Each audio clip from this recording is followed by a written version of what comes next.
because it's the year of the wood dragon, wood being the heavenly stem and dragon being the earthly branch. So we have the element of young wood, masculine growth, and dragon power, also a very active energy. The young wood element is about leadership. And if you think of wood, there's this upward movement of plants and trees shooting up as they grow. And the dragon. This is an interesting one because the dragon features as a mythological beast across many cultures. And we'll be exploring the mystery and the myth, various stories and representations of the dragon as we go through the year. The one universal feature is that of power, and it's power in various forms. Dragons are mythical creatures of great power, wisdom, warrior energy, prosperity, mystical connection with all the elements, and the capacity to traverse various dimensions of existence. Dragons are also leaders, wise leaders who have great emotional intelligence and intuitive knowing. They are self-confident and empathic. So the question I'm putting into the circle here is, how will you be meeting this new year with the dragon energy within yourself and expressing it outward? And that's what forms the basis of this year's circle curriculum. Dragon energy is all about embracing your personal power, standing proud in your own unique wisdom, and facing challenges with courage and determination. So dragon medicine.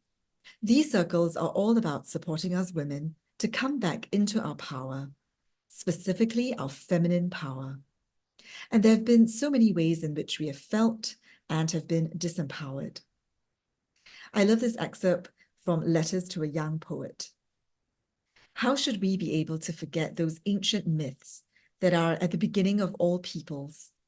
The myths about dragons that at the last moment turn into princesses. Perhaps all the dragons of our lives are princesses who are only waiting to see us once beautiful and brave. Perhaps everything terrible is in its deepest being, something helpless that wants help from us.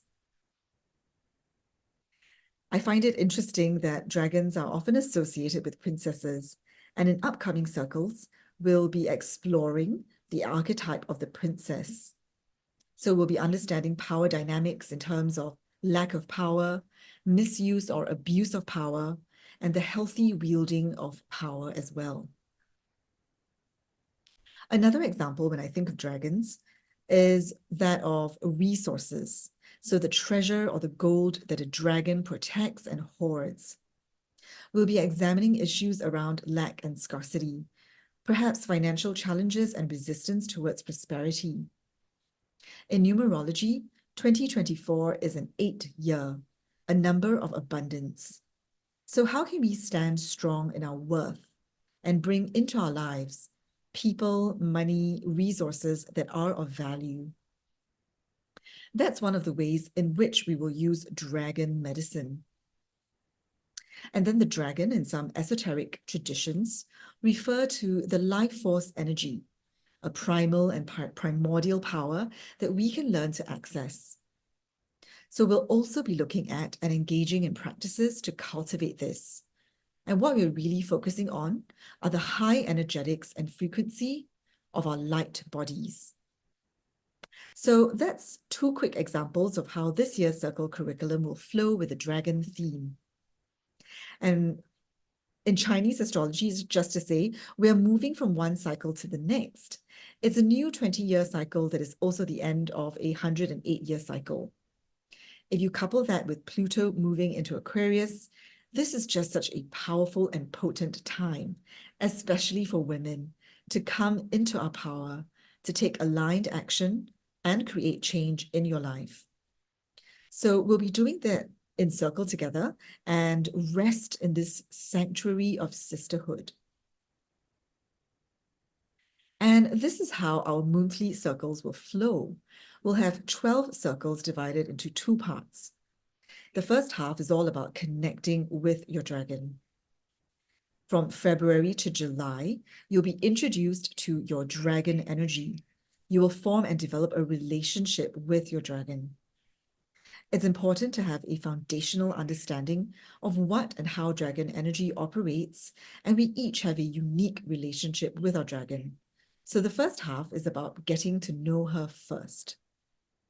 Then in the second half of the year, August to December, we'll learn how to ride our dragon, how to use the energies that we've cultivated and apply them strategically and practically to our everyday lives, which is what this work is all about.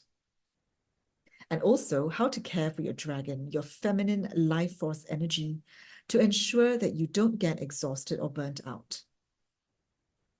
Now, all the circles, as I have previously mentioned, they are complete in themselves and they work well as a standalone circle.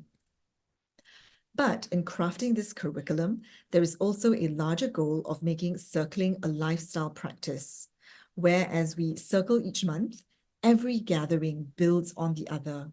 So from the egg to the baby dragon, to the adult dragon, looking at our Kundalini serpentine energy, to eventually being able to ride the dragon.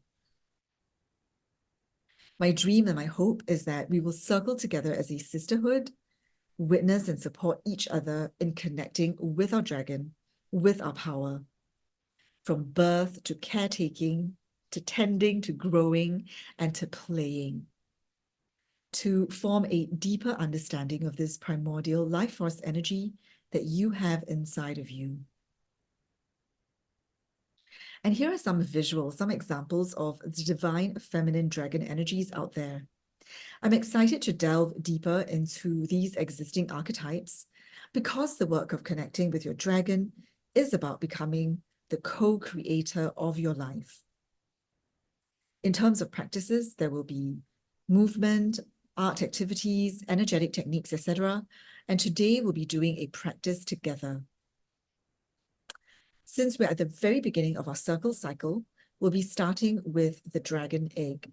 And that's why I wanted to give you this quick overview so that the practice we're about to do now will make sense.